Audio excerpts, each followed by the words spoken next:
मित्रों, हम लोगों को हमेशा लगता है कि पुण्य कर्म करने वालों को स्वर्ग की प्राप्ति होती है तथा पापी नीच क्रूर लोगों को नरक में जाना पड़ता है, लेकिन आप गलत हैं। इस कथा के माध्यम से हम आपको बताएंगे कि स्वर्ग में जाने का असली हकदार कौन है और वह कौन से कर्म है जिससे आपके सारे कष्ट और पाप समाप्त हो जाते हैं। तो जानते हैं इस पवित्र कथा के माध्यम से।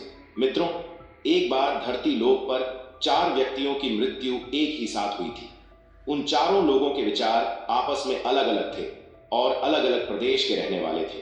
केवल संयोग से ही उन चारों का अंत एक ही समय पर हो गया था। एक ही समय पर यमराज के दूत उन्हें लेने के लिए आए थे। मरने वालों में एक तो किसी प्रदेश का राजा था, दूसरा बड़ा धनी व्यापारी था, तीसरा एक पूजा पाठ करने वाला पंडित था और चौथा गरीब मजदूर था जो दिन भर मेहनत करके अपने परिवार का पालन पोषण करता था। चारों की आत्माओं को लेकर यमदूत मृत्यु के देवता धर्मराज की सभा में आकाश मार्ग से लेकर चारों आत्माओं को जा रहे थे।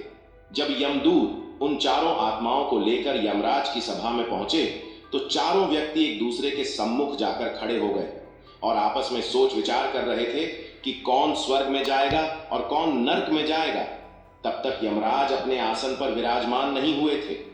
दोस्तों, वीडियो में आगे बढ़ने से पहले अगर आपने अभी तक हमारा चैनल सब्सक्राइब नहीं किया है तो सब्सक्राइब कर लें और वीडियो को अपना एक प्यारा सा लाइक देकर कमेंट में जय श्री कृष्णा अवश्य लिखें। उससे पहले ही चारों आपस में बातचीत करने लगे।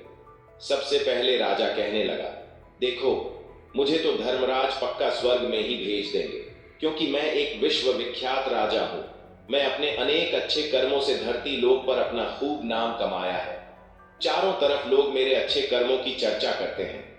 कभी भी कोई मेरे द्वार से खाली हाथ नहीं गया। जो भी आया मैंने उसे इतना दिया कि वह जीवन भर मेरा नाम नहीं भूल पाया है। हर तरफ मेरे नाम का गुणगान हो रहा है। मेरे द्वारा लुटाए गए दान से लाखों लोगों को खाने को अन्न मिला और रहने को आसरा मिला। इसलिए मेरे अच्छे कर्मों को देखते हुए धर्मराज मुझे पक्का ही स्वर्ग में भेजेंगे। मित्रों, राजा की बात सुनकर वह धनी व्यापारी कहने लगा, हे भाई, मैं तो पृथ्वी लोक पर रहकर खूब धन कमाया और उस धन से मैंने लाखों लोगों की सहायता की है। मैंने अपनी कमाई का 10वां हिस्सा सदैव दीन दुखियों की सहायता में उपयोग किया है। मेरे शुभ कर्मों को देखते हुए धर्मराज मुझे ही स्वर्ग में भेजेंगे और यह बात मैं पहले से ही जानता हूं। व्यापारी की बात सुनते ही पंडित जी कहने लगे, अरे भाई, क्यों फिजूल की बातें कर रहे हो? स्वर्ग में जाना कोई आसान काम नहीं है। स्वर्ग में जाने के लिए दान के साथ साथ पूजा पाठ करना पड़ता है। इसलिए स्वर्ग में प्रस्थान तो मैं ही करूंगा, क्योंकि मैं भगवान की खूब पूजा पाठ की है। पूरा जीवन मेरा पूजा आराधना में बिता है। मेरे शुभ कर्मों के कारण मेरे लिए ही धर्मराज स्वर्ग का दरवाजा खोलेंगे। यह बात मैं अच्छी तरह से जानता हूं।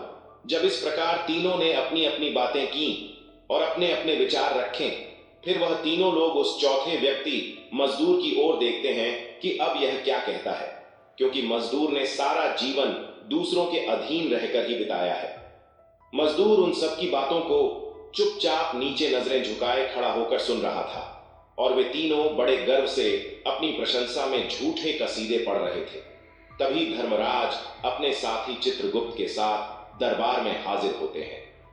चित्रगुप्त के हाथों में एक मोटी सी किताब थी जिसमें समस्त प्राणियों के कर्मों का लेखा जोखा लिखा था।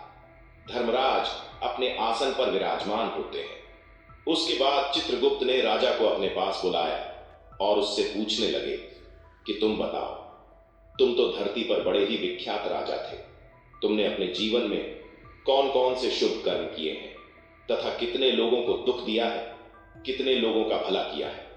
मैं अपनी पुस्तक में देखकर यह फैसला करूंगा कि आप स्वर्ग में जाने के अधिकारी हैं या नहीं। तब बड़े गर्व के साथ राजा अपने कर्मों को बताता है, हे भगवान, मैं एक बहुत बड़े राज्य का स्वामी था। मेरा राज्य बड़ा ही समृद्ध और खुशहाल था। मेरे राज्य में गरीब लोग बहुत ही काम थे। सब मेरी छत्र छाया में बड़े आनंद के साथ जीवन यापन कर रहे थे। मैंने अपने राज्य के लोगों को किसी चीज की कमी नहीं होने दी। मेरे यहां हर भूखे को भोजन मिलता था। लाखों को सोने के मोहरे रोज दान में दी जाती थी। मेरे राज्य के लोग मुझसे बहुत खुश रहते थे। यही मेरे जीवन के अच्छे कर्म हैं। राजा की बात सुनकर चित्रगुप्त ने अपनी पुस्तक उठाई और उसमें देखने लगे। पुस्तक में देखकर उन्होंने राजा को बताया कि तुम जो कह रहे हो वह सब सत्य है। तुमने अपनी प्रजा को बहुत सुख दिया है, परंतु इसके साथ साथ तुमने बहुत बड़ा अपराध भी किया है। तुमने अपने राज्य की सीमा को बढ़ाने के लिए जितने युद्ध लड़े हैं, उन युद्धों में हजारों लाखों की संख्या में सैनिकों ने अपनी जान गंवाई है। उन सब की मृत्यु का कारण तुम बने हो। उनके परिवारों को, उनके बच्चों को अनाथ करने वाले तुम हो। उनकी स्त्रियों को विधवा बनाने वाले भी तुम हो। उनकी मां की गोद भी सुनी करने वाले तुम हो। तुमने अपने ही सैनिकों के हजारों परिवारों को हमेशा दुख दिया है। युद्ध लड़कर राज्य बढ़ाने से अच्छा था कि तुम अपने पड़ोसी देशों से मित्रता करके उनके साथ व्यापार बढ़ाते, आपका राज्य तब भी समृद्ध और संपन्न रहता। तुमने अपनी प्रजा को नहीं, सैनिकों को सुखी बनाया है, इसलिए तुम स्वर्ग के अधिकारी नहीं हो। यह बात सुनकर राजा चुपचाप पीछे हो गया। उसके बाद चित्रगुप्त ने व्यापारी से पूछा, आपने धरती पर कौन कौन से अच्छे कर्म किए हैं? तब व्यापारी कहता है, हे भगवान, मैं धरती पर जितना धन कमाया उसका 10वां भाग अच्छे कार्यों में लगाया। लाखों लोगों को भोजन कराया, कई आश्रमों को दान दिया है, कई बेघर लोगों को अपने धन से भर दिया है, कई शहरों में मंदिरों का निर्माण कराया है, कई जगह पर धर्मशालाएं बनवाई हैं, प्रत्येक तीर्थ स्थल में भंडारे करवाए हैं। यही मेरे जीवन के अच्छे कर्म हैं। व्यापारी की बात सुनने के बाद चित्रगुप्त ने अपनी पुस्तक खोली, जिसमें उसके जीवन के सारे अच्छे बुरे कर्म लिखे हुए थे।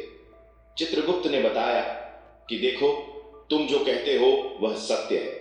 तुमने धरती पर खूब दान धर्म किया है, पर तुम्हारा पाप यह है कि तुमने धरती पर जो दान धर्म किया है वह तुमने उस पैसे से किया है जिसको कमाने के लिए तुमने बहुत झूठ बोला है।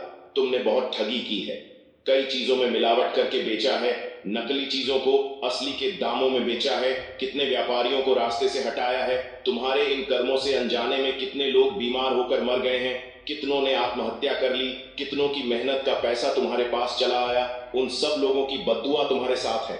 तुमने जो कुछ भी अच्छा काम किया है वह सब कर्म शून्य हो गया है, इसलिए तुम्हारे पास भी तुम्हारा कोई शुभ कर्म नहीं है। तुम स्वर्ग में जाने के अधिकारी नहीं हो। चित्रगुप्त की बात सुनकर व्यापारी भी बड़ा उदास होकर पीछे हो गया। उसके बाद पंडित जी को आगे बुलाया और पूछने लगे, तुमने अपने जीवन में कौन से अच्छे कर्म किए हैं? तब पंडित जी कहते हैं, हे भगवान, मेरा पुण्य कर्म यह है कि मैं हजारों लोगों को ज्ञान दिया है, हजारों यज्ञों के अनुष्ठान को संपन्न कराया है, हजारों लोगों के घरों में पूजा पाठ कराया है, दिन रात में ईश्वर का जाप किया है, हजारों कन्याओं का विवाह कराया है, लाखों पिंडदान कराए हैं, अनगिनत लोगों का मार्गदर्शन किया है। इससे ज्यादा शुभ कर्म और क्या हो सकता है? तब चित्रगुप्त अपनी पुस्तक में देखकर बताते हैं, हे पंडित महाराज, आपका कहना सत्य है। आपने वास्तव में हजारों लोगों को ज्ञान दिया है, लेकिन उस ज्ञान पर स्वयं कभी अमल नहीं किया। आपने सैकड़ों यज्ञ पूजा अनुष्ठान कराया, पर निस्वार्थ भाव से नहीं किया गया। तुम हमेशा से धन के लालची रहे हो, इसलिए तुम स्वर्ग में जाने के अधिकारी नहीं हो। अब तो उदास होते हुए पंडित जी भी पीछे हो गए। अब बचा केवल मजदूर, वह मजदूर। यह सब देखकर बड़ा हैरान था कि अब तक वह जिनको इतना महान समझ रहा था, उनमें से कोई भी स्वर्ग का अधिकारी नहीं रहा। तो मैं कैसे स्वर्ग में जा सकता हूं? मुझे तो स्वर्ग की कल्पना भी नहीं करनी चाहिए, क्योंकि मैं तो कभी पूजा पाठ या दान करने के लायक भी नहीं था। तो शुभ कर्म कहां से करता? मैं तो मेहनत मजदूरी करके सारे जीवन अपने परिवार का भरण पोषण करता रहा, वह मजदूर। यह सब बातें सोच ही रहा था। इतने में ही चित्रगुप्त ने उसे भी आवाज लगा दी और उससे पूछा कि तुम अपने अच्छे कर्मों के बारे में बताओ। वह मजदूर तो पहले से ही कहने लगा, भगवान, मैं धरती पर एक गरीब के घर में जन्म लिया था, दान हवन पूजा पाठ करने के लायक ही नहीं था, तो मैं शुभ कर्म कहां से करता? मैं तो अपने परिवार का पालन पोषण बड़ी मुश्किल से कर रहा था। भगवान जी, मैं स्वर्ग में जाने का अधिकारी नहीं हूं। मैं धरती पर भी नरक भोग है और आगे भी नरक में ही जाने की हैसियत है, किंतु हे प्रभु, यहां पर भी मेरी एक इच्छा है। मैं स्वर्ग में तो नहीं जा पाऊंगा, लेकिन मैं एक बार स्वर्ग को अपनी आंखों से झांकर देखना चाहता हूं। इससे अधिक मेरी कोई इच्छा नहीं है, क्योंकि मैंने ऐसा कोई कर्म नहीं किया है जो कुछ देर के लिए ही मुझे स्वर्ग में पहुंचा दे। मजदूरी के बाद लोगों की सेवा के लिए मेरे पास समय नहीं बच पाता था। बचा हुआ समय मैं अपने बूढ़े माँ बाप की सेवा में लगा देता था। उन्हें खिलाता पिलाता, उनके वस्त्र बदलता, यही मेरी दिनचर्या थी। मुझे तो मंदिर में जाने का भी अवसर नहीं मिलता था। मजदूर की बात सुनकर चित्रगुप्त ने अपनी पुस्तक में देखकर पूछा, हे मानव, तुम ध्यान से सोचकर बताओ कि तुमने कभी तो कोई शुभ कर्म किया होगा। तब मजदूर अपने पूरे जीवन के घटनाक्रम को याद करता है। तब उसे याद आता है कि एक बार उसे बहुत तेज भूख लगी थी। वह रोटी खाने के लिए बैठा ही था। इतने में वहां एक बहुत ही कमजोर बीमार कुत्ता टहलता हुआ आ गया, जो ठीक से चल भी नहीं पाता था। वह आकर मेरे सामने बैठ गया और मेरी रोटी की ओर गौर से देखने लगा। मैं समझ गया कि वह कुत्ता बहुत भूखा है।